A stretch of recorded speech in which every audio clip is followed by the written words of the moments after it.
नमस्कार, स्वागत है आप सभी का सुजस सारांश की इस क्लास में। इस क्लास में हम पढ़ते हैं राजस्थान का करंट अफेयर्स, जिसका आधार होता है राजस्थान सरकार की सुजस पत्रिका। शुरुआत करते हैं हेडलाइंस के साथ। सबसे पहली जानकारी, मुख्यमंत्री ने प्रोफाइल में लगाया तिरंगा, हर घर तिरंगा से जुड़ने की अपील।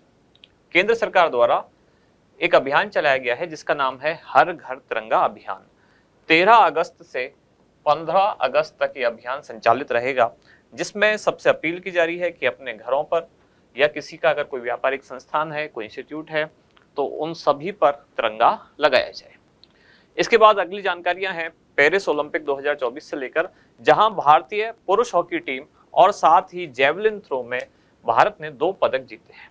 यानी पुरुष हॉकी टीम में भारत ने जीता कांस्य पदक और जेवलिन थ्रो में भारत के नीरज चोपड़ा ने जीता सिल्वर मेडल। अब इन दोनों से संबंधित डिटेल में जानकारी हम देखेंगे आज की क्लास में कि भारतीय पुरुष हॉकी टीम ने किसको हरा के कौन सा मेडल जीता, या जैसे कि कितने गोल भारत ने किए, इससे पहले के मुकाबले में भारत का क्या प्रदर्शन रहा। ऐसे ही जेवलिन थ्रो में भी हम देखने वाले हैं। इसके बाद आगे बढ़ते हैं। मुख्यमंत्री ने राज्यपाल से मुलाकात की। राजस्थान के नए राज्यपाल अभी नियुक्त हुए हैं श्री हरिभाऊ किशन राव बागड़े। अब बड़े भवनों में अपशिष्ट जल का शुद्धिकरण और रिसाइकलिंग करना होगा आवश्यक। इसके बाद अगली जानकारी जोधपुर से, जहां जन सुनवाई में संसदीय कार्य विधि एवं न्याय मंत्री ने त्वरित कार्रवाई के निर्देश दिए। मुकुंदरा हिल्स और रामगढ़ विषधारी टाइगर रिजर्व में बाघ एवं बाघिन स्थानांतरित किए जाएंगे। इसके बाद अगली जानकारी है आरपीएससी यानी कि राजस्थान लोक सेवा आयोग से, जहां आयोग ने 3 प्रतियोगी परीक्षाओं का सिलेबस जारी किया। और कैंसर सुविधाओं का होगा सुदृढ़ीकरण। प्रदेश में state integrated cancer task force का गठन किया गया। साथ ही गोपालन मंत्री ने डेयरी और स्वीट एक्सपो, इसके पोस्टर का अनावरण किया। यह कार्यक्रम आयोजित होने वाला है नवंबर 2024 में। इसके लिए अभी एक पोस्टर का आयोजन किया गया है। इसके बाद आज का हमारा इंडेक्स 3 मुख्य जानकारियां हैं। कौन कौन सी? सबसे पहली है पुरुष हॉकी और जेवलिन थ्रो में भारत को ओलंपिक पदक। दूसरी जानकारी डेयरी और स्वीट एक्सपो 2024। तीसरी जानकारी है state integrated cancer task force का गठन। शुरुआत करते हैं पुरुष हॉकी तथा जेवलिन थ्रो में भारत को ओलंपिक पदक। इसमें पहले हम देखेंगे पुरुष हॉकी। पेरिस ओलंपिक 2024 में भारत की पुरुष हॉकी टीम ने कांस्य पदक जीता है।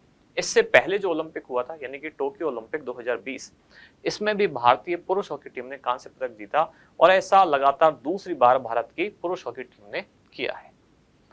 भारतीय टीम ने स्पेन को 2-1 से हराकर लगातार 2 ओलंपिक में कांस्य पदक हासिल किया है। यानी इससे पहले वाले ओलंपिक में और अब दोबारा भारत ने कांस्य पदक हासिल किया। इससे पहले भारत ने टोक्यो ओलंपिक 2020 में जर्मनी को हराकर कांस्य पदक हासिल किया था, जबकि अभी भारत ने स्पेन को हराकर 2024 में स्पेन को हराकर ओलंपिक में कांस्य पदक हासिल किया है।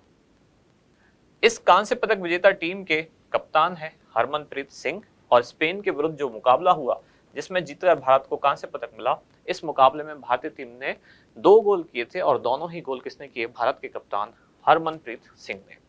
साथ ही भारत के गोलकीपर पी.आर. श्रीजेश, इनका पूरे टूर्नामेंट में बहुत ही महत्वपूर्ण योगदान रहा भारत को जीत दिलाने में। यानी जितने भी मुकाबले हुए, इन्होंने भारत के लिए बहुत सारा डिफेंड किया, यानी बहुत सारे इन्होंने गोल रोके, जिसकी बदौलत भारत ये कांस्य पदक जीत पाया। सेमीफाइनल में भारतीय टीम को पहले जर्मनी से हारना पड़ा। भारतीय टीम लगातार जीतती हुई चल रही थी, सेमीफाइनल में हारी, और सेमीफाइनल में हारने का मतलब यह है कि भारतीय टीम अब गोल्ड मेडल और सिल्वर मेडल की रेस से बाहर हो गई। अब केवल कांस्य पदक जीत सकती थी, और कांस्य पदक के मुकाबले में भारत ने स्पेन को हराकर कांस्य पदक जीता। अगली जानकारी जेवलिन थ्रो से संबंधित। भारत के जेवलिन थ्रोअर नीरज चोपड़ा ने रजत पदक हासिल किया है, और इस ओलंपिक में ये भारत का पहला रजत पदक है। अभी तक इन्होंने 89.45 मीटर दूर तक भाला फेंका। पाकिस्तान के अरशद नदीम ने 92.27 मीटर इतने दूर तक भाला फेंककर स्वर्ण पदक जीता। इससे पहले नीरज चोपड़ा टोक्यो ओलंपिक 2020 में स्वर्ण पदक जीत चुके हैं। लगातार 2 ओलंपिक में इन्होंने 2 पदक जीते हैं। टोक्यो ओलंपिक में स्वर्ण पदक और पेरिस ओलंपिक में रजत पदक इन्होंने जीता है। नीरज चोपड़ा 5वें ऐसे भारतीय बने हैं या भारतीय एथलीट बने हैं जिन्होंने ओलंपिक खेलों में 2 पदक हासिल किए हैं। इससे पूर्व 4 नाम और हैं, Norman Pritchard, Sushil Kumar, PV Sindhu और मनु भाकर, जिन्होंने ओलंपिक में 2 पदक जीते हैं। लगातार 2 ओलंपिक में 2 पदक जीतने वाले यानी कि सुशील कुमार और पीवी सिंधु के बाद नीरज चोपड़ा तीसरे ऐसे भारतीय बने हैं, भारतीय खिलाड़ी जिन्होंने लगातार 2 ओलंपिक में पदक जीते हैं। पहले जीता इन्होंने टोक्यो ओलंपिक में और अब जीता है इन्होंने पेरिस ओलंपिक में। इसके बाद अगली जानकारी है डेयरी और स्वीट एक्सपो 2024, जो कि प्रस्तावित है नवंबर 2024 में। जयपुर के सीतापुरा में स्थित जेईसीसी कन्वेंशन सेंटर में इसका आयोजन होने वाला है। इसका आयोजन 2 संस्थानों द्वारा संयुक्त रूप से किया जाएगा। एक है इंडिया डेयरी एसोसिएशन का राजस्थान चैप्टर और दूसरा है इंडिया स्टोन मार्ट।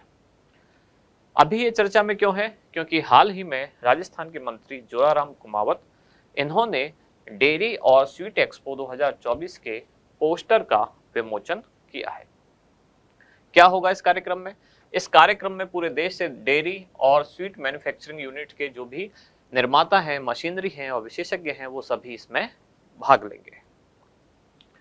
इसके बाद है state integrated cancer task force का गठन किया गया। कैंसर से संबंधित स्वास्थ्य सेवाओं को सुदृढ़ करना इसका उद्देश्य है। इसके लिए प्रदेश में एक टास्क फोर्स का गठन किया गया है। इस टास्क फोर्स की अध्यक्षता की जाएगी श्रीमती शुभ्रा सिंह, जो कि चिकित्सा एवं स्वास्थ्य विभाग में अतिरिक्त मुख्य सचिव हैं। इस टास्क फोर्स के अन्य सदस्य होंगे राष्ट्रीय स्वास्थ्य मिशन के मिशन निदेशक, चिकित्सा शिक्षा आयुक्त, स्टेट कैंसर इंस्टीट्यूट जयपुर के अधीक्षक, tertiary cancer care centre Bikaner के अधीक्षक, national programme for non communicable disease के स्टेट नोडल अधिकारी। इसका उद्देश्य क्या है? कैंसर के निदान यानी इनके कार्य क्या क्या है? कैंसर के निदान, जांच, रोकथाम और जागरूकता के लिए रणनीति तैयार करना, कैंसर संबंधी सेवाओं के विस्तार, केयर पॉलिसी की समीक्षा और संशोधन का प्रयास ये समिति करेगी, ये टास्क फोर्स करेगी। शुरू में हर माह में इसकी बैठक आयोजित होगी और बाद में त्रैमासिक रूप से यानी 3 महीनों में एक बार इसकी बैठक का आयोजन किया जाएगा। आज का अभ्यास प्रश्न, पेरिस ओलंपिक 2024 में भारतीय पुरुष हॉकी टीम ने निम्नलिखित में से किस टीम को हराकर कांस्य पदक जीता? आपके ऑप्शन है इंग्लैंड, स्पेन, जर्मनी या ऑस्ट्रेलिया। क्या होगा इसका सही उत्तर? वो आप बताएं कमेंट्स में। अब मिलते हैं कल अगली न्यूज के साथ अगली क्लास में। धन्यवाद।